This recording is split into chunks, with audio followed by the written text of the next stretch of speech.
Donc aujourd'hui, nous allons parler de la Build 2020, de la Microsoft Build 2020, donc qui est la conférence annuelle des développeurs tenue par Microsoft. Donc je suis Sylvain Bruyère, développeur chez Sphere. Depuis, j'ai fait mon stage, donc avec le stage, ça fait plus d'1 an maintenant. Donc, commençons déjà par présenter ce que c'est la build de Microsoft. Donc, comme je l'ai dit tout à l'heure, c'est la conférence annuelle des développeurs, donc vraiment très orientée développeurs. Cette année, évidemment, à cause des conditions sanitaires, elle n'a pas pu se tenir en événement physique et elle a donc été transformée en événement en ligne et gratuit. Donc, c'est une première, puisque avant, il y avait toujours un tarif assez élevé pour les places à cette conférence. Là, nous avions plus de 500 sessions qui se sont déroulées sur les 2 jours, c'est-à-dire le 19 et le 20 mai, et elles étaient accessibles à tous. Quand je dis accessibles à tous, c'est que avant, la majorité des personnes présentes étaient à 80% d'Amérique du Nord. Là, cette année, on avait 65% qui venaient pas d'Amérique. Donc, c'était vraiment ouvert à tout le monde au sens géographique du terme. Donc, cette année, 95% des speakers étaient en remote. C'était également l'occasion pour Microsoft de faire une promotion massive de sa technologie Microsoft Teams pour les conférences, etc. Il y avait plusieurs types de sessions, des sessions plutôt traditionnelles en plateau où la personne était seule ou à deux à très bonne distance, ou alors des sessions en remote. Donc on a vu un peu les intérieurs de tout le monde. Il y avait aussi des formats interactifs, ce qui est aussi assez nouveau sous un format virtuel. On avait un format plutôt questions textuelles avec des réponses verbales des intervenants. Et puis, on avait même l'occasion d'être sur une conversation Teams tout à fait classique, où on pouvait activer le micro, parler. Et donc ça, c'était les focus group, vraiment en petits groupes pour le coup. Et on avait un contact direct avec les employés de Microsoft. C'était aussi l'occasion pour eux d'avoir un retour d'expérience. Et finalement, entre tout ça, il y avait les Build Live, des petits interviews en plateau, avec les invités qui sont en remote, comme vous pouvez le voir sur l'image. Voilà, donc les studios. Alors, au programme, il y a pas mal de choses. On va parler des outils, de .NET, il y a eu beaucoup de choses à ce niveau-là, et forcément de Azure. D'ailleurs, si vous avez des questions, n'hésitez pas à les mettre dans le chat tant que vous y pensez, j'y répondrai par la suite. Donc, commençons par les outils. Microsoft, cette année, a présenté une mise à jour de Visual Studio Online qui est Visual Studio Codespaces. Donc, ils ont changé les noms, c'est leur grande habitude, mais c'est à peu près la même chose. Avec quelques nouveautés, donc pour ceux qui ne savent pas, Visual Studio Codespaces, c'est la possibilité de développer directement dans le cloud à travers un navigateur. Donc, on a l'environnement Visual Studio Code dans un navigateur. Ils ont présenté une intégration GitHub directement. Pour l'instant, elle est en bêta privée. Donc, il faut s'inscrire et les places sont limitées. J'ai toujours pas eu d'accès. Et ce qui est bien, c'est que c'est disponible partout et sans configuration. C'est-à-dire que le système va s'occuper tout seul de télécharger les dépendances qu'il faut, installer les extensions et tout ce qui va bien pour votre projet. Et une autre chose qui est assez sympathique, c'est qu'on peut héberger un code space sur notre propre machine à partir de Visual Studio Code. Passons à Windows Terminal, Windows Subsystem for Linux et une nouveauté, Winget. Donc, Windows Terminal est arrivé en version stable, la V1, cette année, juste pour la build. C'est une version plus moderne que les terminaux existants, donc qui utilise la technologie UWP et elle est open source sur GitHub. Le gros avantage, c'est qu'on a des onglets, donc on peut ouvrir plusieurs terminaux dans une seule fenêtre, que ce soit un DOS classique, du PowerShell ou du Bash en Linux avec Windows Subsystem for Linux. Il y a également des consoles pour le cloud. Concernant Windows Subsystem for Linux, justement, donc qui est la possibilité de faire tourner Linux dans Windows, la version 2 vient de sortir, enfin est sortie lors de la build. Et pour cette version 2, nous avons le droit à un noyau Linux complet, ce qui fait qu'on peut appeler toutes les fonctions système, ce qui n'était pas le cas de la version précédente. Également, il y a le support des GPU pour l'accélération matérielle et c'est encore en preview, mais le support, et ça c'est assez incroyable, des applications graphiques, donc directement dans Windows, une application Linux graphique. Une autre nouveauté, c'est Winget, donc le package manager de Windows, donc qui est une commande CLI, tout ce qu'il y a de plus basique, pour installer des programmes. Donc, pour ceux qui cherchaient à après apt-get sur Windows, ben, maintenant il y aura Winget. Et comme à l'habitude de Microsoft maintenant depuis quelques années, le projet est open source. Passons maintenant à .NET. Alors, pour ceux qui ne le savent pas, .NET, c'est une plateforme de développement qui supporte plusieurs langages, dont C#, VB, F#, et .NET est livré avec un ensemble de librairies, ou pas, vous pouvez en télécharger évidemment. .NET est aussi open source et fonctionne cross-platform sur Linux, Mac et Windows, bien sûr. Donc, la prochaine version de .NET, et c'est une assez grosse évolution, c'est .NET 5. Actuellement, sur .NET, historiquement, nous avons eu .NET Framework qui est sorti en 2002. C'est la toute première version de .NET qui a existé. Actuellement, on est à la version 4.8. Et en 2015-2016, Microsoft a sorti .NET Core, qui est une version open source de .NET. Et l'intérêt, c'est que .NET Core fonctionne partout, aussi bien sur Mac que sur Windows que sur Linux. Donc, c'était déjà l'ouverture de Microsoft vers les autres plateformes. Et nous avons Mono, qui est utilisé dans la technologie Xamarin, qui est une implémentation open source et communautaire du .NET Framework, donc qui remonte à peu près bien avant .NET Core, évidemment, donc pour faire tourner des applications .NET Framework sur Linux et Mac. Et donc, ce que Microsoft veut faire avec .NET 5, c'est converger tous ces frameworks, toutes ces implémentations de .NET en un seul SDK, un seul runtime et une seule librairie, enfin une seule bibliothèque de classe de base. .NET 5 est le prolongement direct de .NET Core et pas de .NET Framework. Donc, si vous avez des applications en .NET Core, ça sera la façon la plus simple de passer sur .NET 5.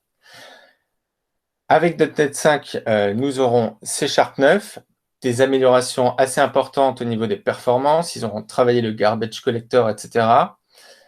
La taille également des exécutables et des packages a été revue pour essayer de les faire plus petits possible. Et également la possibilité de compiler une application en un seul fichier. Ça évite d'avoir plein de DLL en plus de l'exécutable. Et .NET 5 est prévu pour être lancé en novembre 2020.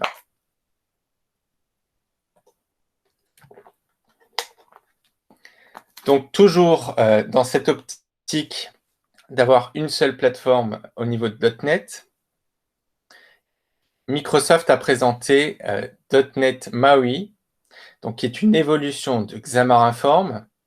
Xamarin Forms, qui est la technologie cross-platform pour faire des applications mobiles principalement, mais aussi desktop, avec une interface native, donc avec le langage C# ou F# de la plateforme .NET, évidemment.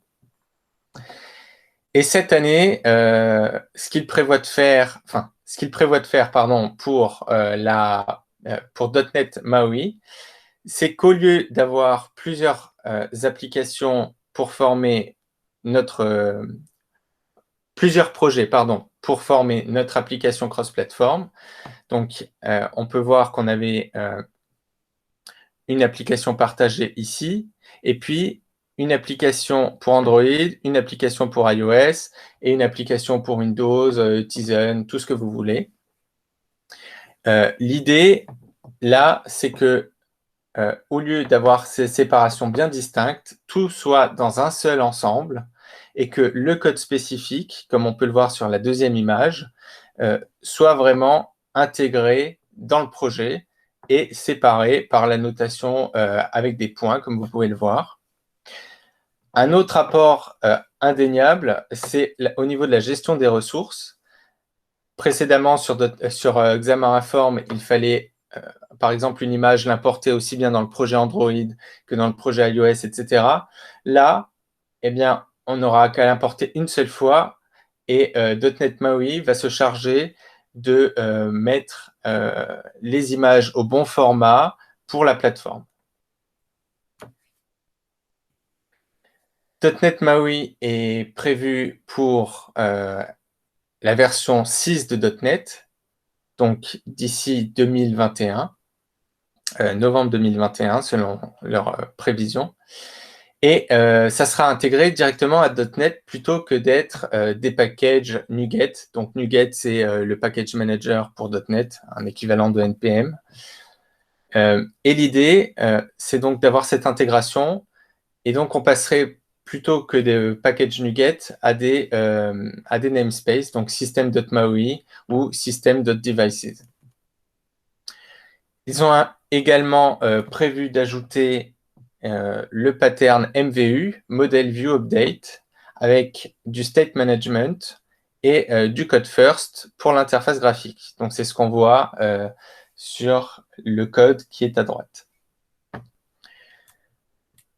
Évidemment, XAML et le pattern MVVM seront toujours supportés. Concernant Xamarin classique, donc, qui est similaire à Xamarin, mais où il faut écrire soi-même l'interface graphique pour chaque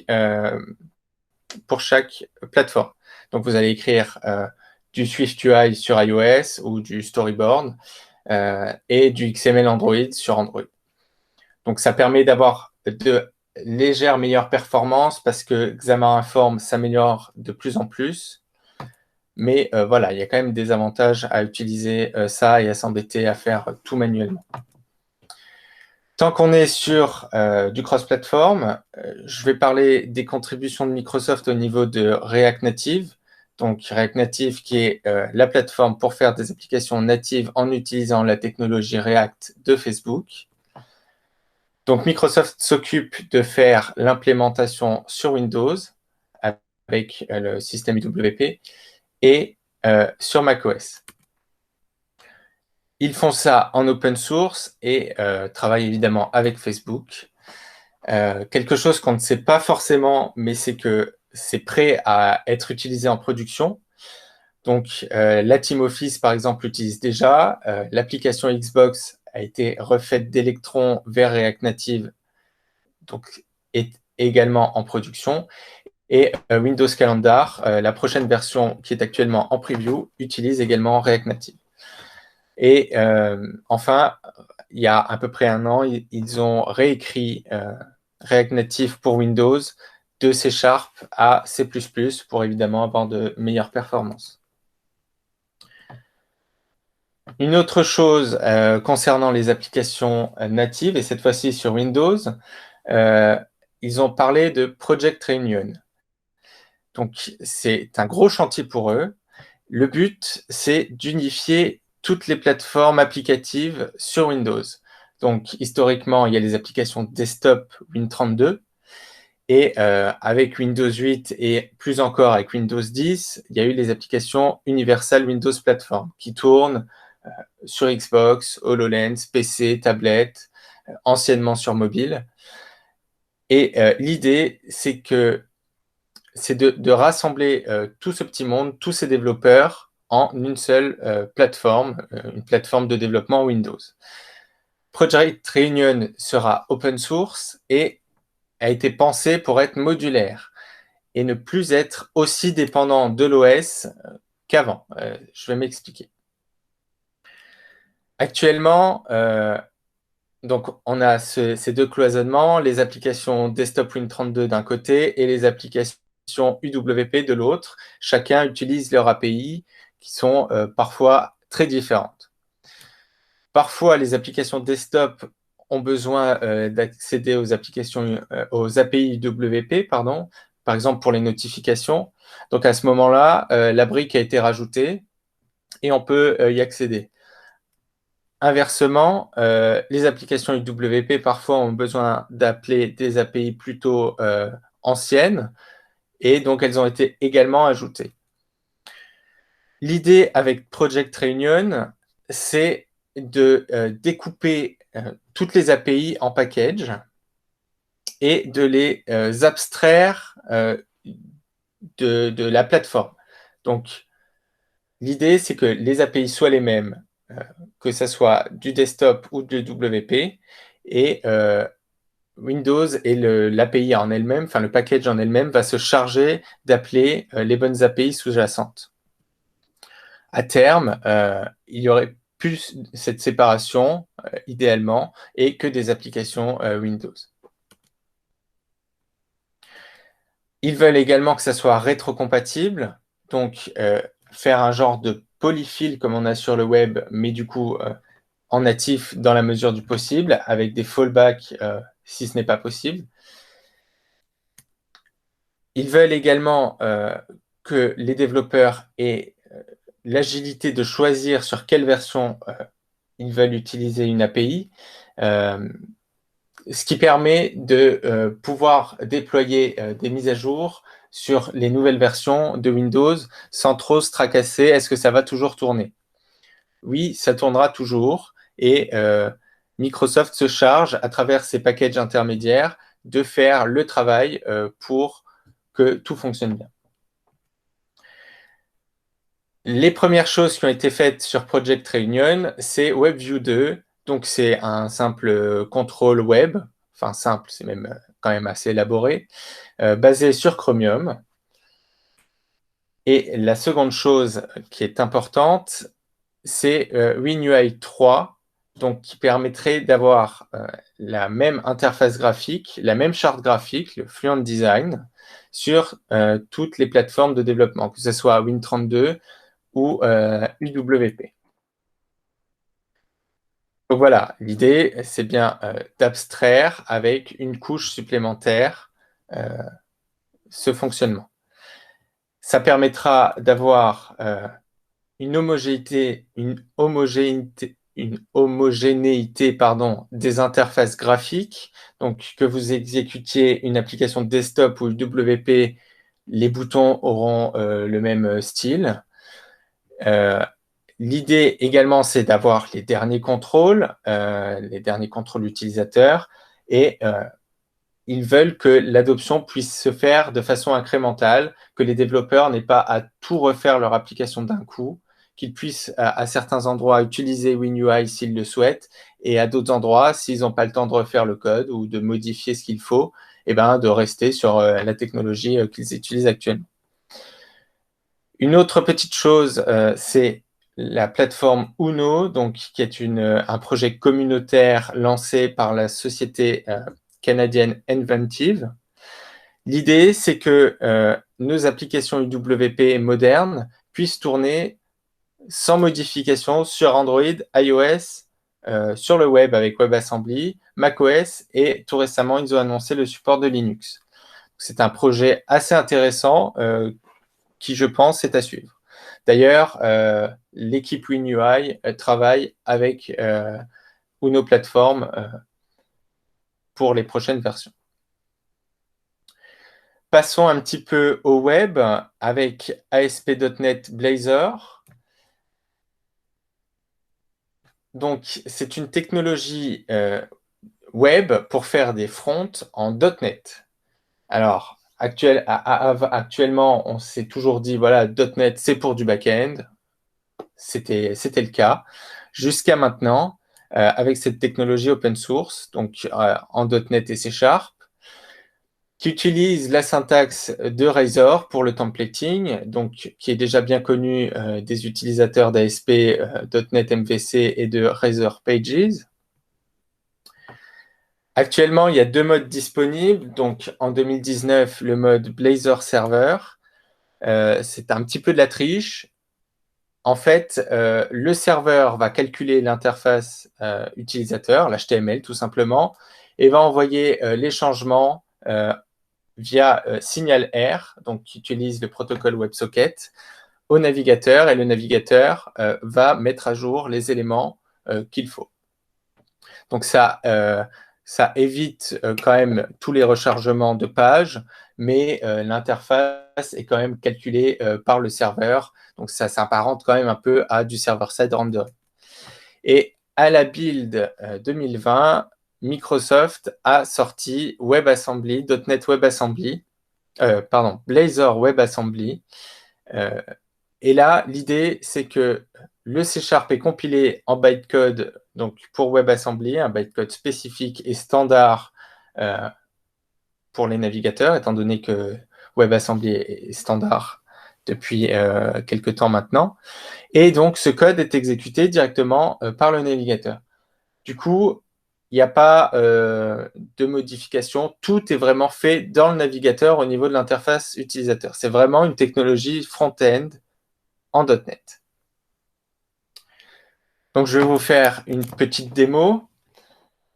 Je vais essayer de pas trop traîner parce qu'il y a encore pas mal de choses à faire. Donc, je suis maintenant sous Visual Studio 2019. Je vais créer un projet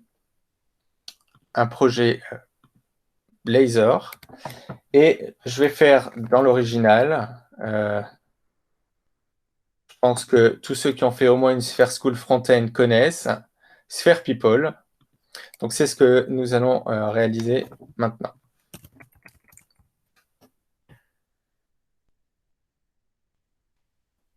Donc, à cette étape de la configuration, on voit bien qu'il y a les 2 formats disponibles, dont WebAssembly que nous allons utiliser maintenant. Je vais cocher Progressive Web App, comme ça, le template de l'application se charge de me créer une Progressive Web App au passage. Et cette fonctionnalité, ASP.NET Core Hosted, permet de créer un autre projet donc qui sera le back-end en ASP.NET Core. Là, on ne va pas le faire, on n'a pas le temps de faire un back-end, on va juste faire un petit front-end.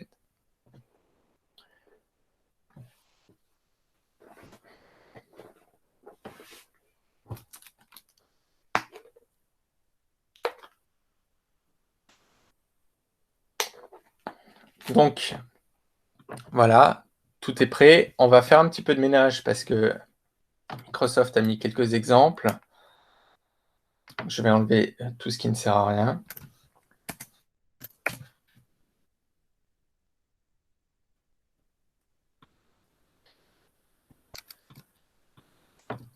Je vais également enlever Bootstrap puisque je vais utiliser Material Design.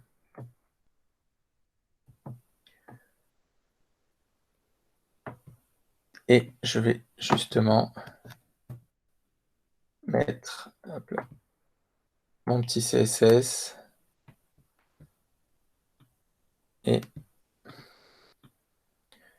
mon ensemble de données. Donc, qui est un simple fichier JSON avec toutes les données.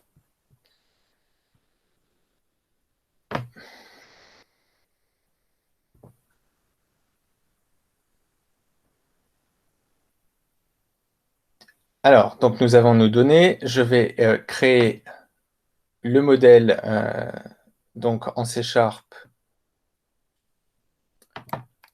pour pouvoir justement récupérer ces données depuis le JSON.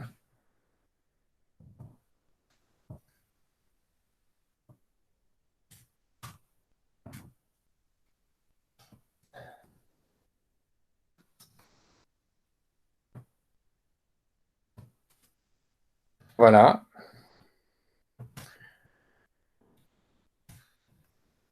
Donc nous avons notre personne, notre objet personne avec ses propriétés, ce qui est très, très simple. Je vais également penser à importer justement Material Design dont je parlais tout à l'heure.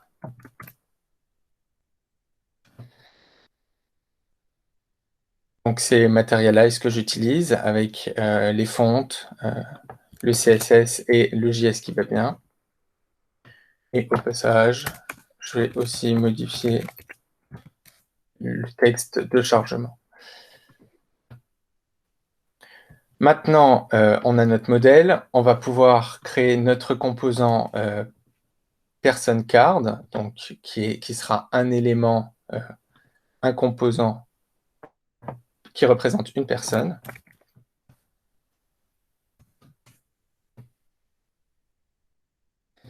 Donc ici, nous avons un composant Razor, tout simple. On a de l'HTML et du code C#. Donc on va mettre déjà notre card avec donc notre HTML, c'est de l'HTML, tout ce qu'il y a de plus standard. Et on va du coup lier les données, donc first name, last name. Et pour cela, c'est assez simple. On utilise la syntaxe avec un arrobase. Avant cela également, il ne faut pas que j'oublie, je vais utiliser, déclarer une propriété de type personne qui représente évidemment mon utilisateur, ma personne dans la carte. Donc j'utilise le arrobase et là je peux écrire du C#, tout ce qu'il y a de plus banal. Donc avec le prénom, le nom, je vais faire ça pour tout. On va également mettre l'adresse mail, le téléphone et la personne qui est son manager.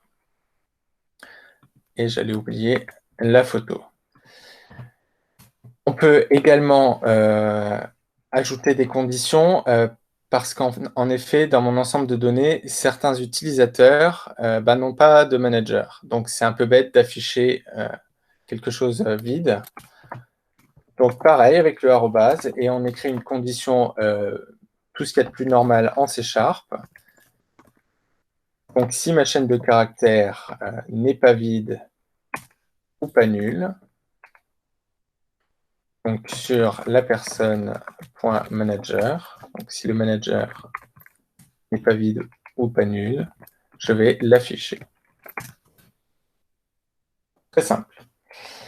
Maintenant, il y a quelque chose que j'aimerais faire, c'est donc j'ai ma personne là et j'aimerais pouvoir la passer, que mon composant parent puisse me donner cette personne, me dire voilà, c'est cette personne à afficher, cet objet personne.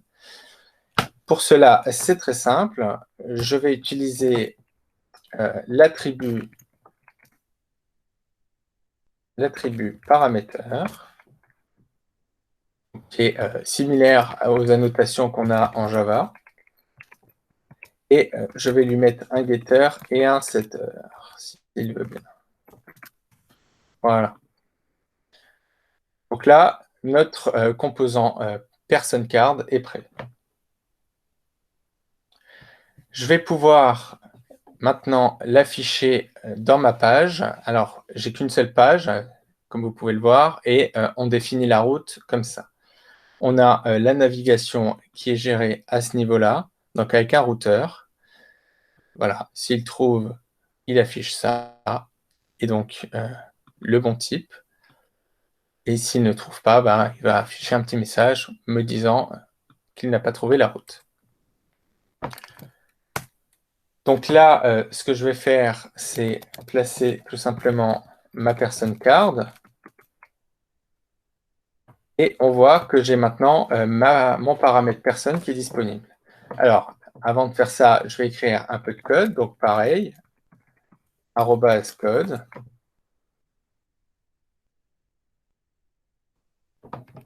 Et c'est pas celui-là. Et donc je définis un tableau de personnes puisque j'ai plusieurs personnes à afficher, et une fonction d'initialisation de mon composant, une fonction qui est asynchrone, et donc qui me récupère avec des options pour gérer la sérialisation et la désérialisation, donc qui me récupère mon fichier JSON. Ici, j'ai quelques petits soucis d'import que je vais m'empresser de régler. C'est dans le fichier import.resort. Donc, je vais déjà importer. Non, je n'ai pas besoin de mettre le modèle parce que je me suis trompé. C'est pas grave, ça marchera aussi. Donc, system.text.json. Et là, on voit qu'il y a déjà moins d'erreurs. Il y a encore un import qui manque. Je peux également l'importer directement dans mon composant Razor plutôt que globalement. C'est ce que je vais faire ici. System text, JSON et sérialisation. Donc là, tout semble opérationnel, sauf encore l'HTTP. Donc ça, c'est un HTTP client qu'il faudrait. Et pour le récupérer, je vais l'injecter tout simplement avec le mot-clé inject. Donc c'est un HTTP client et je vais l'appeler HTTP. Et là, voilà, j'ai accès à mon HTTP client. Donc je peux récupérer mes données, c'est super. Je vais quand même permettre l'affichage de plusieurs personnes, donc avec @forEach. Donc ça sera pour chaque personne dans ma collection de personnes, donc dans les people. Et là, je vais tout simplement passer la personne, je n'oublie pas le arrobase, et voilà. Enfin, je vais faire un tout petit peu de ménage dans ce qui existait avant. Donc là, l'ancien menu, etc., que je vais supprimer et que je vais remplacer par une barre de navigation toute simple. Voilà, je crois qu'on est prêt. On va pouvoir lancer l'application.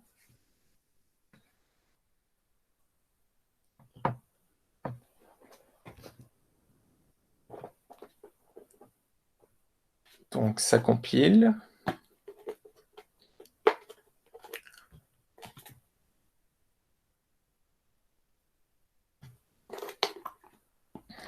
Ah, il y a une erreur.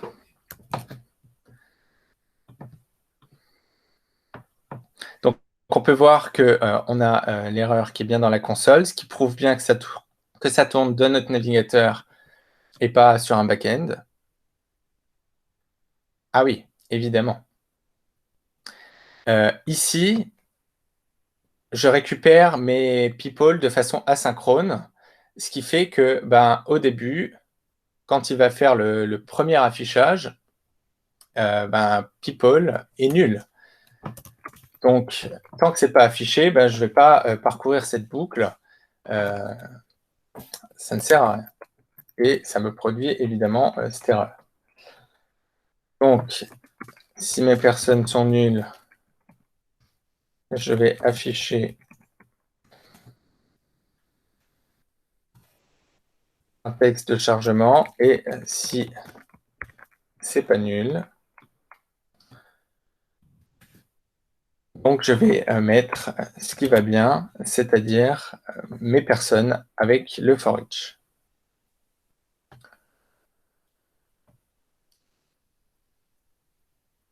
Cette fois-ci, ça devrait mieux marcher, voilà. Donc là, j'ai mes personnes comme il faut. Alors, j'ai un petit problème encore de CSS.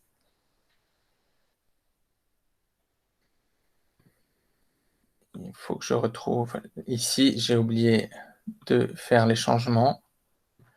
Je vais simplifier tout ça puisque je n'ai pas besoin d'autant de choses. Et même cette div ne me sert à rien.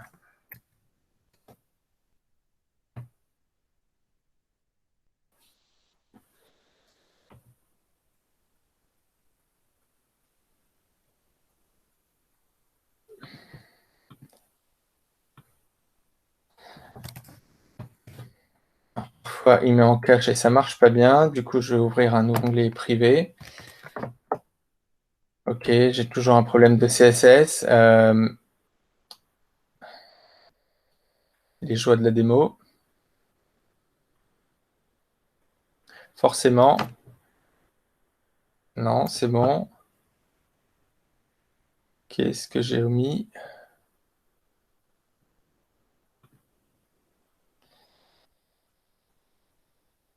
Bon, on va passer sur cette erreur.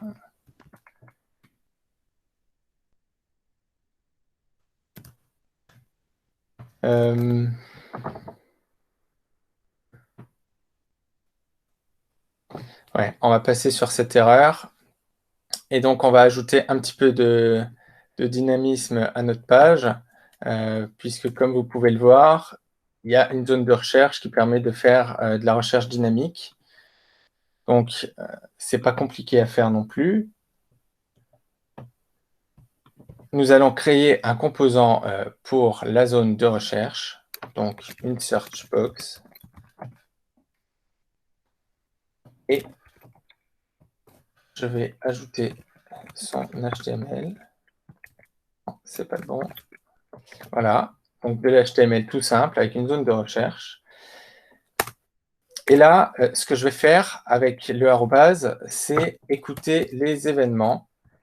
Et donc l'événement input qui me permet de savoir dès que quelqu'un saisit du texte dans ma zone de texte. Donc, je vais lui donner un nom et je vais écrire la fonction qui va bien avec les paramètres donc, qui sont mon texte saisi.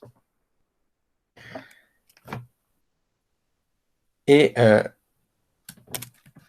j'aimerais bien passer au composant parent un événement pour le notifier dès que quelqu'un écrit quelque chose dans mon composant. Pour cela, je vais faire comme tout à l'heure, utiliser la notation parameter et créer un événement, event callback, qui me donne une chaîne de caractères. Je vais l'appeler changed, avec un getter et un setter. Il ne me reste plus qu'à déclencher cet événement quand j'appelle, donc, quand je saisis du texte. Donc, je récupère la valeur qui est saisie. Là, c'est un object. Je sais que c'est une chaîne de caractères, donc je vais le mettre en string. Et on voit ici que c'est une fonction asynchrone. Donc, on va ajouter le mot-clé await. Et du coup, il faut déclarer ma fonction comme async, asynchrone, et elle me retourne une tâche. Je ne vais pas rentrer dans les détails de l'asynchrone en .NET, en C# précisément, mais c'est comme ça que ça fonctionne. Et par convention, on ajoute le mot-clé async derrière le nom de la fonction pour bien indiquer, utiliser le mot-clé await quand vous l'appelez. Donc là, c'est pas nous qui l'appelons, mais c'est une convention.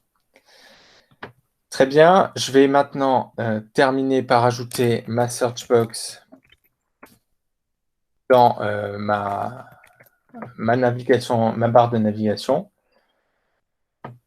Mais là, donc j'ai bien mon événement changed, mais ça va être compliqué si je dois le passer de parent en parent, puis retourner dans les enfants. Donc ce que je vais faire, c'est un mini state. Donc je vais ajouter une classe très simple que je vais appeler appState.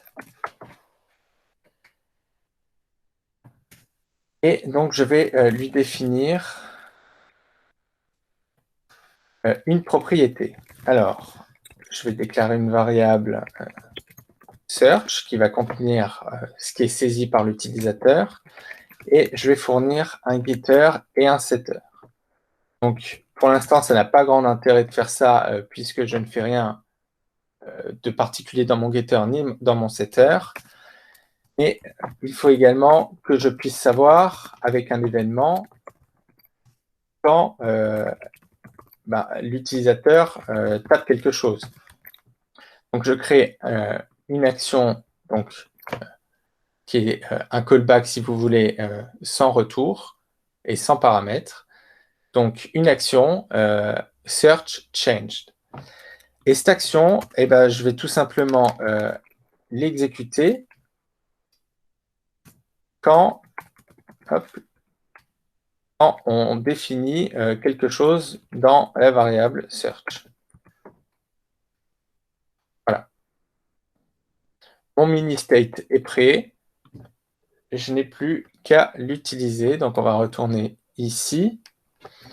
Et là, ça va être très simple. Dès que ça change dans ma search box, c'est ma valeur saisie, je vais tout simplement le dire à mon state que ça a changé.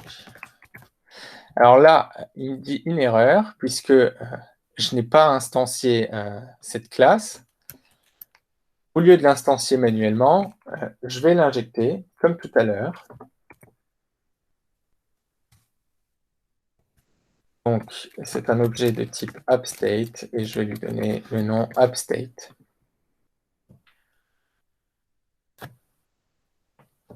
Il faut que j'enlève le point-virgule là. Alors là, ça ne va pas fonctionner comme tout à l'heure directement, puisqu'il faut que je déclare, c'est ici, il faut que je déclare mon service que j'injecte et je vais le déclarer en singleton. Tout à l'heure, le client HTTP était en fait déjà déclaré ici. Voilà. Hop. Donc là, il se chargera tout seul de me faire un petit singleton avec mon appState. On y est presque. Maintenant, il ne reste plus qu'à filtrer mes personnes. Donc pour cela, je vais écrire...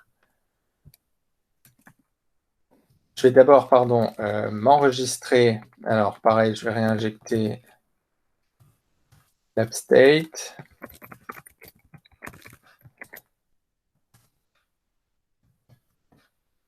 Hop là.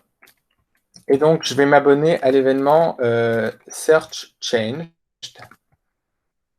pour filtrer mes people.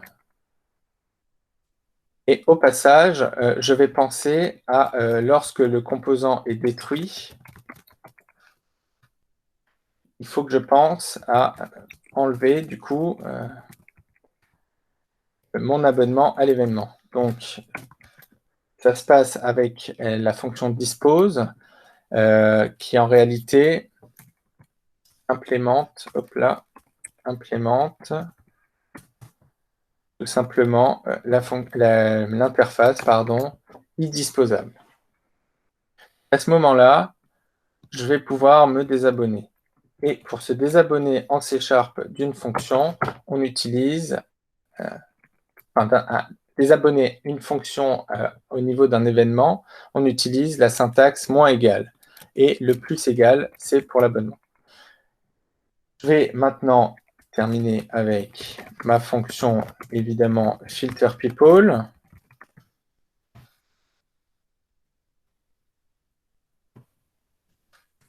Hop.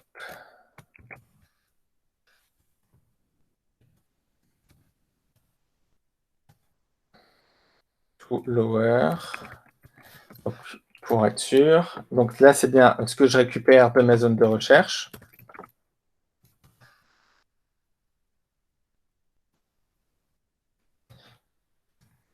Hop, je vais l'affecter. Et du coup, là, je vais avoir un petit problème puisque j'ai besoin de deux collections. Une utilisée pour tous mes people, pour garder en persistance, en mémoire, les people que j'ai récupérés de mon get HTTP et les personnes à afficher. Donc ici, maintenant, c'est tous les people que j'affiche et voilà, all people. Donc, au niveau de mon filtrage, c'est simple, avec la syntaxe link. Donc, pour chaque personne, je vais faire que son nom de famille, follower, il doit contenir la valeur que je recherche, ou bien, hop,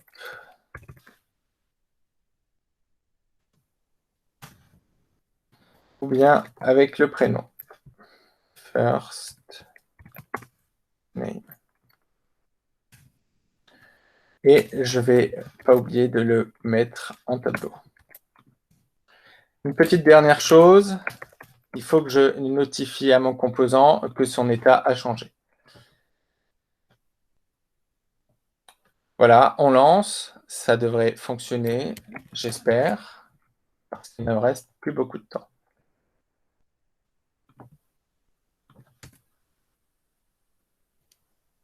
Donc là, j'ai bien ma zone de recherche. Et quand je tape, ça fonctionne bien. Donc on voit qu'il n'y a pas de rafraîchissement de page. Tout est dynamique. Voilà.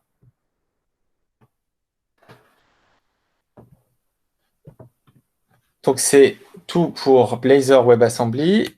Maintenant, on va parler rapidement de Azure. Il ne reste plus beaucoup de temps. Donc Azure, évidemment, c'est le cloud de Microsoft. Tout le monde le connaît. Et ils ont présenté Azure Static Web App, donc, qui permet de facilement déployer et compiler des applications web statiques. Donc, ça peut être de l'Angular, du React, du Vue ou n'importe quel autre framework JavaScript, HTML, CSS, ou même une page toute simple HTML. Ça va récupérer le code directement avec une intégration à GitHub. Donc, pour l'instant, il n'est que possible de récupérer le code depuis GitHub. Et ça configure tout seul, automatiquement, un GitHub Action pour faire le CI/CD. On peut également utiliser des fonctions Azure, des Azure Functions, donc qui est l'équivalent des Cloud Functions de chez Google, pour avoir une API. Donc ça, c'est optionnel, mais c'est possible et c'est très facile à mettre en place également, intégré dans l'interface web pour créer les static web apps. Donc on a aussi du SSL gratuit, on peut mettre des domaines personnalisés et un reverse proxy pour éviter les problèmes de cross-origin. Donc la démo, je vais la passer, j'aurai pas le temps de la faire.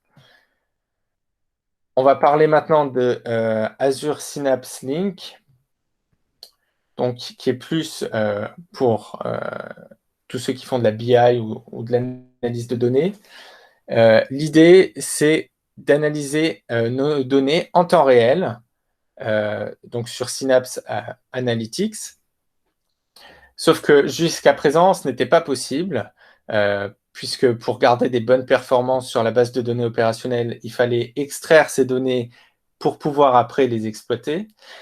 Avec Synapse Link, Microsoft offre la possibilité, du coup, d'interroger directement la base de données opérationnelle sans impacter les performances de la base. Pour l'instant, c'est disponible avec les bases de données NoSQL Cosmos DB, mais les bases de données SQL, Postgre et MySQL vont arriver. Et ce qui est génial, c'est que c'est activable en un clic.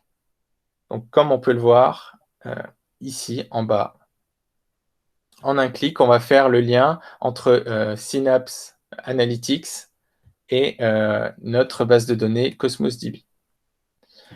Il y a eu également d'autres nouveautés sur Azure, étant donné qu'il y a beaucoup de services. Je vais en évoquer quelques-uns. On a Cosmos DB, donc, qui cette fois a une tarification serverless. Donc, ça va permettre une plus grande flexibilité dans notre utilisation des bases de données NoSQL Cosmos DB. Sur Kubernetes, nous avons la disponibilité générale, donc c'est-à-dire que ce n'est plus en preview, des conteneurs Windows Server. Donc, tout le monde peut maintenant les utiliser sur Azure.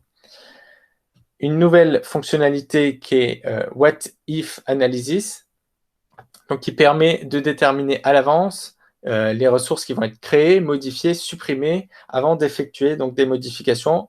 Ça permet de bien se rendre compte de ce qui va se passer lors de nos actions sur Azure.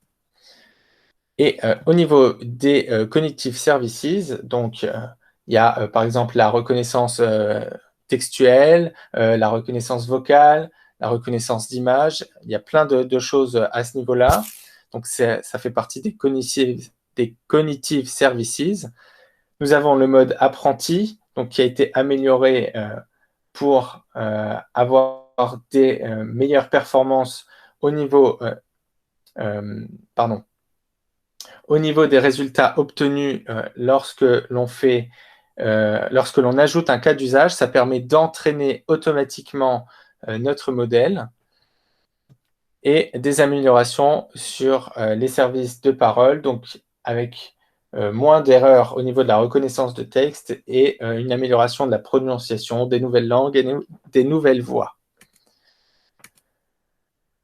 Fluid Framework. Alors, je pense que tout le monde a déjà utilisé une technologie similaire, notamment sur Google Doc. Donc, ça permet un travail collaboratif à plusieurs sur un document. Là, Microsoft va sortir des outils pour les développeurs donc en JavaScript. C'est ce que eux utilisent sur Office Online. Ça va être prochainement mis en open source et la preview développeur va arriver. Et enfin, la Power Platform, donc, qui est la plateforme de Microsoft qui permet de faire du low-code ou du no-code, donc créer des applications sans code ou avec peu de code, des chatbots, des dashboards ou des workflows d'automatisation. Il y a des connecteurs préintégrés, mais là où nous, développeurs professionnels, intervenons, c'est dans la réalisation de connecteurs personnalisés. Donc, on peut utiliser des fonctions Azure pour exposer après, avec API Management, nos API sur la Power Platform. Donc ici, par exemple, sur la capture d'écran à droite, on voit les données disponibles.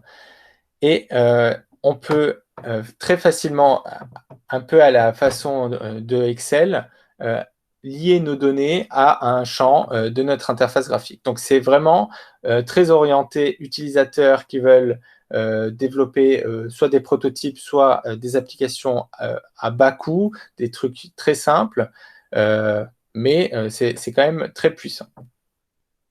Voilà, merci pour votre attention. Désolé pour la deuxième démo que j'ai dû skipper. Donc, si vous avez des questions, n'hésitez pas. Voici quelques références. Je vous invite à faire une capture d'écran parce qu'il y a une deuxième page. Donc, on retrouve toutes les sessions dont j'ai évoqué pour avoir plus de détails ou des liens utiles.